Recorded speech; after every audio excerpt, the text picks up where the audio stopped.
신문을 받는 이제 장면인데, 예수님은 겟세마네 동산에서 체포되시고 그리고 먼저 안나스에게 갔다가, 안나스 그 이제 옛날 제사장이잖아요. 안나스에게서 가야바에게 갔다가, 또 가야바가 그 헤롯에게로 데려간 거예요. 헤롯왕. 그 다음에 다시 가야바에게로 왔다가, 그 다시 가야바에게서 지금 그 빌라도 법정으로 예수님을 그 이제 데리고 끌고 간 거죠. 체포해서. 그러니까 예수님께서 지금 여기저기 다니시면서 지금 재판을 받는 장면이다, 그런 얘기예요. 그런데 우리가 이런 그 예수님이 그 받으시는 재판을 보면서 우리가 그 유대인들이 예수님을 그 십자가형에 먼저 죽이기로 그 사람들이 죄라고 하는 것은 그렇잖아요. 죄를 발견해야지 그 다음에 이제 죄에 따른 그 처벌을 하는 거거든요. 근데 유대인들은 예수님을 무조건 먼저 죽이려고 작정을 한 것입니다. 죽이려고 작정을 하고, 그리고 하여튼 죄목을 씌워가지고 십자가형에 처형하려고 이제 하는데, 도대체 어디가 분명한 그 재판정인지 알 수가 없는 거예요. 헤롯에게도 갔다가 뭐 왔다 갔다 하면서, 이제 이 유대인들은 사형 집행권이 없습니다. 그러니까는 이 빌라도를 통해 가지고 그 로마의 법으로다가 이제 사형을 집행하려고 하는데, 오늘 여기 이스라엘 사람들은요, 그 분명히 율법에 있어요. 재판은 낮에 하라, 밤에 어두운 때 하는 게 아니에요. 근데 지금 새벽이잖아요. 새벽이 뭐 깊은 밤은 아니지만은 이게 낮에 못하는 이유가 있는 것입니다. 왜 그럴까요? 많은 국민들이, 백성들이 예수님에 대한 기대감과 그 예수님을 통해서 뭔가 그 로마 정부로부터 해방시켜주고 새로운 나라를 그 세울 분이 예수 그리스도가 아닐까 하는 기대감을 사람들이 가지고 있는 거예요. 예수님이 뭐 죽은 나사로도 살렸죠. 오병이어 기적도 일어났잖아요. 뭐 수많은 병자들도 고치고. 그게 지금 유대 천역에 모르는 사람이 없는 것입니다. 그런데 그 예수님을 죽이려고 하는 세력은 누구냐 하면은 종교인들이거든요. 대제사장을 비롯한 이 종교 세력이 이를테면은 하나님을 모독했다, 신성 모독죄라고 하는 그 죄목으로다가 죽이려고 하는데, 그런데 보세요. 그 유대 율법에는 신성 모독, 하나님을 모독했다 그러면은 율법에는 어떻게 말씀하고 있냐면은 그런 거는 돌로 때려 죽이는 거예요. 돌로. 그냥 군중들이 모여가지고 돌로 때려 죽이면 되는 거예요. 근데 예수님을 그렇게 못하잖아요. 돌로 누가 와서 예수님에게 돌로 던질 거예요. 그러니까 못하니까 로마의 이를테면은 그 죄목으로다가 사형을 시키려고 이제 하는 건데, 자 보세요. 예수님이 죄가 없는 무고한 그런 분이시거든요. 무고한 사람을 새벽에, 낮에 재판을 하면 군중들이 폭동이 일어날 수 있고 난리가 일어날 수 있고 이게 재판이 안 될 것 같으니까 이게 새벽에 그냥 이렇게 빨리빨리 해치우려고 하는 거예요. 빨리빨리. 그래서 그 예수님이 이렇게 이제 여기저기 다니시면서 이렇게 끌려다니는 거지. 끌려다니는 거예요. 체포돼서 말이죠. 배를 맞고 말이죠. 끌려다니면서 새치고 맞으시고 말이죠. 그런데 이 빌라도와 이스라엘의 관계를 먼저 우리가 생각을 해보면은, 지금 이스라엘은 로마의 그 식민지란 말이에요. 로마의 식민지. 그리고 이제 그러면서도 로마는 이스라엘에게 뭔가 자치권을 줬어요. 왕도 헤롯 왕이 헤롯 왕이 로마가 지명한 왕인 것입니다. 통치를 해요. 그리고 또 거기에 그 사내들인 공회의 의장을 사내들인 공회도 있고, 사내들인 공회도 뭐 입법권이고 사법권이고 행정권이고 치리권이 다 있는 것입니다. 그렇지만은 최종적인 사형 집행권이라든지 이런 거는 로마가 가지고 있는데, 그러니까는 로마의 권력을 힘입어 가지고서 예수님을 십자가형을 죽이려고 돌로 때려 죽일 수도 없으니까, 군중들이 용납을 하지 않으니까. 그런데 보세요, 예수님을 십자가에 못 박아 죽이는데 이 십자가형은 로마가 이를테면 그 집행하는 사형법인데, 역사적으로는 페르시아가 이를테면 그 십자가형의 이제 이를테면 먼저 했던 것입니다. 그게 이제 로마에까지 이렇게 이어지고 이제 그러는데, 자 보세요.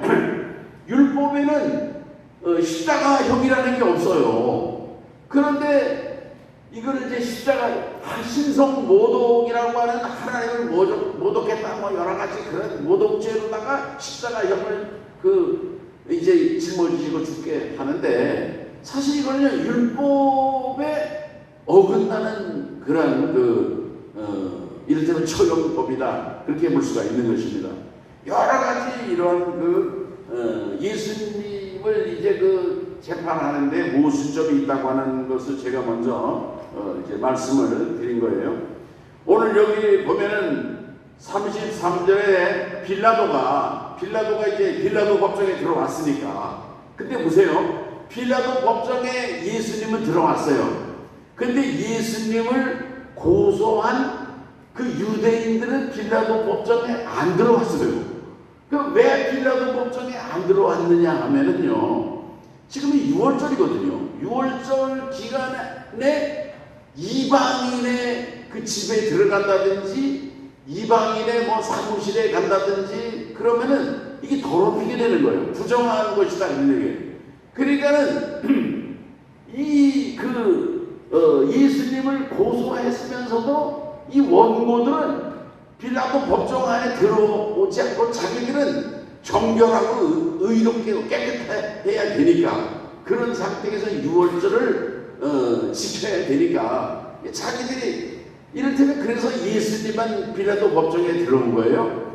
그리고 여기 보면은 이 빌라도가 신문하면서도 이 원고들이 들어오지 않으니까 밖에 나가서 이렇게 들락날락하면서 재판을 하는 이제 그런 장면이 있다, 그런 얘기예요.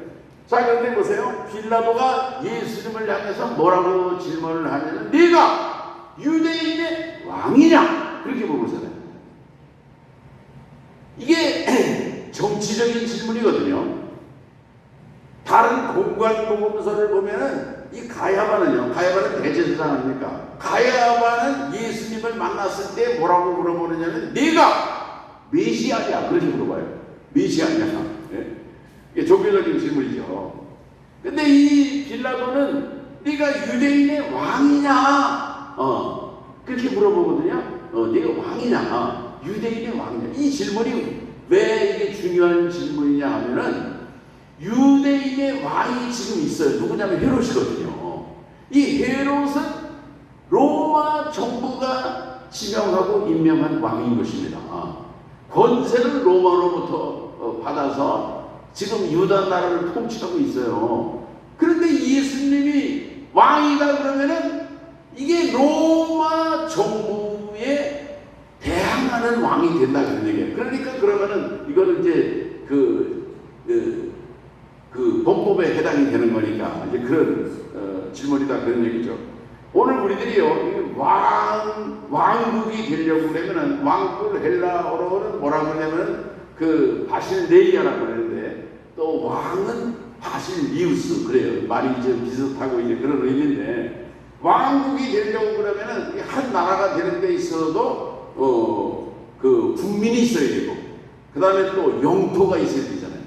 그리고 또 주권이 있어야 되는데 이 왕국은 이를테면 마찬가지인 것입니다. 백성이 있어요. 왕이 다스리는 백성이 있어야 되고 왕이 치리하는 왕의 그 영역 영토가 있어야 되는 것이고 또 왕의 권세 주권을 행사할 수 있는 그런 주권이 있어야 된다 그런 말씀이죠. 자, 그런데 그러니까 이 말씀은 뭐냐면은 왕이 혼자 내가 왕이다. 그래서 왕이 아닌 거예요. 왕을 따르는 국민이 있어야 되고 왕이 다스릴 수 있는 그 왕의 영지, 그 영토가 있어야 되고 그런다 그런 말씀이에요. 옛날에 그 나라를 보면은요, 옛날 나라는 다 그 작은 도시 국가로부터 마을이죠. 마을, 도시 그런 곳으로부터 그 나라가 형성이 된 겁니다. 그리고 이제 거기에 왕이 뭐 이렇게 한 지역의 왕인 거죠. 지역의 왕이 이렇게 이제 있다가 그 옆에 있는 지역을 또 집어삼키면 이 나라가 좀 커지고 로마도 그런 나라예요. 로마 대제국도 처음부터 이렇게 그 거대 제국이 아니고 도시국가였단 말이죠. 이 그렇게 해서 그 대제국이 되고 이제 그랬는데 그러다 보니까 이게 그 어떤 나라에 보면은 뭐 왕이 둘이 있어요. 그러면은 사실은 그 나라가 두 개인 것입니다. 그 어떤 나라는 한 나라에 왕이 세 명이 다스려요. 분봉왕이라고. 그래서 그러면은 뭐 그 한 지역을 이렇게 예를 들면은 지금 여기 빌라도 헤롯이 이제 유대의 왕인데 그러나 이 헤롯보다도 이 모든 권력의 실세는 빌라도 로마 총독인 것입니다. 로마 총독이 이를테면 권세를 가지고 있는데 어쨌든 예수님께서 왕이다, 내가 유대의 왕이다 그러면은 이게 로마 정부의 반역자가 되는 거예요. 네. 그런데 보세요. 예수님께서 뭐라고 대답하세요? 36절에 보면은요, 내 나라는 이 세상에 속한 것이 아니라 만일 내 나라가 이 세상에 속한 것이었다면 내 종들이 싸워 그 유대인들에게 넘기지 않게 하였으리라. 오늘 예수님이 다스리시고 통치하시는 나라는 이를테면 이 나라가 이 세상 나라가 아니라고 하는 것을 주님이 분명히 말씀한 거예요. 이 말은 뭐냐면요, 예수님은 왕은 왕이라고 하는 거예요. 왕은 왕인데 예수님은 이 세상의 이런 그 권력자, 통치자, 물질적인 왕, 이 세상의 왕들은 영구적인 왕은 아무도 없어요. 뭐 몇십 년 다스리고 뭐 김일성 왕국이 뭐 있지만은 그것도 뭐 몇십 년 해다가 죽고 이제 임시적이고 그게 이제 그런 왕 아니겠습니까? 물질적인 왕이고 임시적인 왕이고. 그러나 예수님이 말씀하시는 내 나라는 이 세상에 속하지 아니했다고 하는 그 얘기는 뭐냐면은 영토가 다르다고 하는 것을 분명히 말씀하는 것이고, 그리고 백성이 다르다고 하는 것을 분명히 말씀하고 있다, 그런 말씀인 것입니다. 아멘. 오늘 우리들은요 그 예수님이 다스리시는 나라, 왕국, 예수님을 그 따르고 복종하고 예수님을 받드는 백성, 그들이 누구인가를 생각할 수 있는 시간이 되시기를 바라는 것입니다. 나의 나라는, 내 나라는 이 세상에 속한 것이 아니다. 속한 것이 아니다. 분명히 예수님이 이제 말씀을 하셨다, 그런 얘기예요. 또 37절에 있는 말씀을 보면은요, 우리 다 같이 한번 읽어 보시죠. 37절 말씀에. 자, 보세요. 시작. 빌라도가 이르되 그러면 내가 왕이 아니냐? 예수께서 대답하시되 내 말과 같이 내가 왕이니라. 예수님 왕이라고 했어요. 내가 이를 위하여 태어났으며 이를 위하여 세상에 왔나니 곧 진리에 대하여 증언하려 함이로라. 무릇 진리에 속한 자는 내 음성을 듣느니라. 아멘. 예수님이 자신의 신분을 분명히 밝혔어요. 예수님이 누구시라고요? 예수님은 왕이신 것입니다. 빌라도 앞에서 내가 왕이라 말씀했어요. 예수님은 그 왕 중에 왕이심을 우리 성도님들 믿으시기를 축복합니다. 아멘. 예수님이 누구예요? 왕이에요. 왕입니다. 왕이신 예수님, 만왕의 왕이시고 온 우주의 왕이시고 모든 왕 중의 왕이 예수님이시다, 그런 얘기예요. 오늘 우리들은요, 그 왕 앞에 경배하고 예배하고 찬송을 드리고 감사하는 그 왕의 명령에 복종하고 순종하는 그런 믿음의 성도가 되실 수 있기를 바라는 것입니다. 우리가 이제 세례를 받는단 말이에요. 세례, 예수님을 믿는다. 이 세례의 의미가 뭐냐면요, 세례가 이제 뭐 구원받는 표시다, 뭐 여러 가지 의미가 있지만은요, 사실은 뭐냐면은 그리스도의 왕국, 예수 그리스도의 왕국의 그 국민이 되고 백성이 된다고 하는 하나의 그 선서 의식과 같은 것입니다. 아멘. 네. 나는 세례를 받으면서 나는 그리스도 왕국의 그 백성으로서 이제 그 살아갈 것입니다. 그리스도를 왕으로 모시고 살아갈 것입니다. 이런 신앙 고백으로 우리가 세례를 받는다는 거예요. 우리가 어느 나라에 이민을 가서 그 나라의 국민이 되려고 하면은 뭐를 합니까? 그 나라의 국법을 지키고 준수하고 그 이민국에 가가지고 선서를 하면서 그 나라의 국민이 되는 거거든요. 마찬가지예요. 오늘 우리들은요, 예수 그리스도를 정말 그 왕으로 섬기는 그리스도 왕국, 예수 그리스도의 그 나라의 백성으로 우리가 그 살아가는 그러한 그 신분을 가지고 있다고 하는 사실을 깨달으시기를 바라는 것입니다. 아멘. 오늘 우리 성도들은 이 세상을 살아가면서 우리를 가리켜서 세상 사람들이 뭐라고 그러냐면은 크리스찬이에요. 그리스도인이다, 그런 얘기예요. 예. 크리스찬이라는데, 크리스찬이라는 게 뭐예요? 그리스도 왕국에 속해 있는 백성이다, 그런 말씀인 것입니다. 그런 뜻인 것입니다. 아멘. 오늘 우리들은 그 그리스도 왕국의 일원이 되어서 백성이 되어서 왕 되신 주님의 뜻을 따라서 오늘 우리들이 이 세상을 살아가면서도 정말 주님의 뜻을 이루는 백성으로 살아가는 우리 성도들 될 수 있기를 주의 이름으로 축원합니다.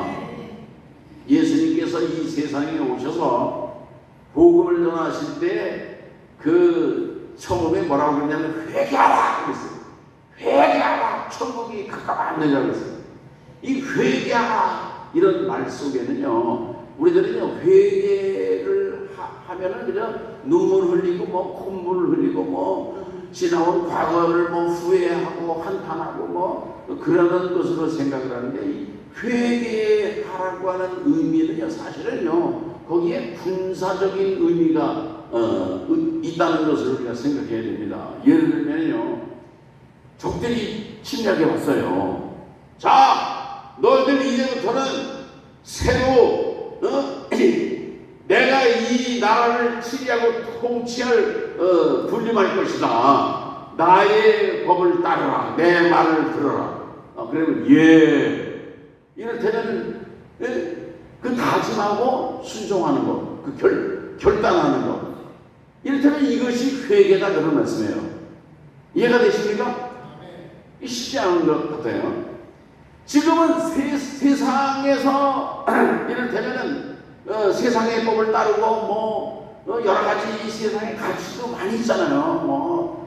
무슨 이 세속적인 가치들 뭐 이런. 그러나 그 모든 가치를 배반하고 예수 그리스도를 그 법을 따르는 것으로 이를테면 결단하는 거, 이게 회개다, 이런 얘기예요.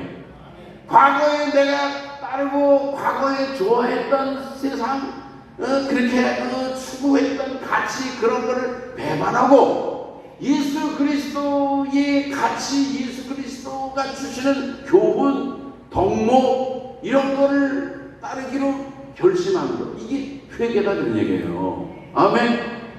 내 마음 속에, 내 삶 속에, 내 인생 속에 이 세상이 주인이 아니고 예수 그리스도께서 나의 주인님이 되시고 왕이 되시는 것으로 그 모시는 것이 진정한 회개다, 그런 말씀인 것입니다. 아멘. 오늘 우리의 삶 속에, 가슴 속에, 인생 속에, 가치관 속에 예수 그리스도를 왕으로 진정한 왕으로 모시고 살아갈 수 있는 그런 믿음의 성도들로 살아가시기를 주의 이름으로 축원합니다. 자, 그런데 보세요.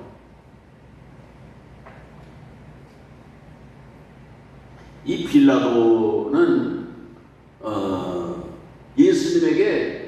예수님이 그러면서 뭐라고 말씀을 했느냐면 진리에 대해서 말씀을 하신 것입니다.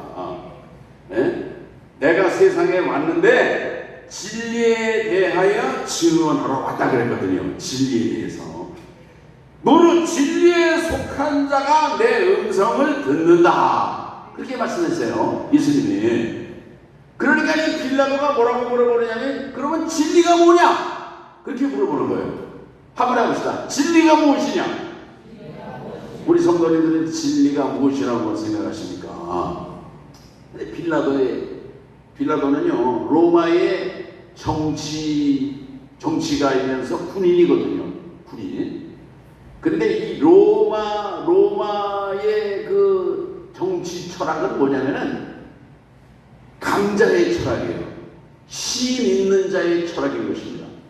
여러분, 혁명을 해도요, 혁명에서 성공하면은 그 애국자야, 애국자. 그러나 혁명에 실패하면은 역적이 되는 거 아닙니까? 이 정치라고 하는 것은요, 이기면은 그게 정의야. 이기면은 그게 진리고 승자에게 의의가 있는 것이고, 패자는 이거는 뭐 나 그저 잘못한 것이고, 이제 그런 게 정치 세계 아니겠습니까?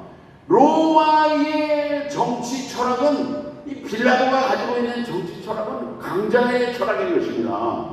진리는 힘 있는 자가 진리가 되는 거야.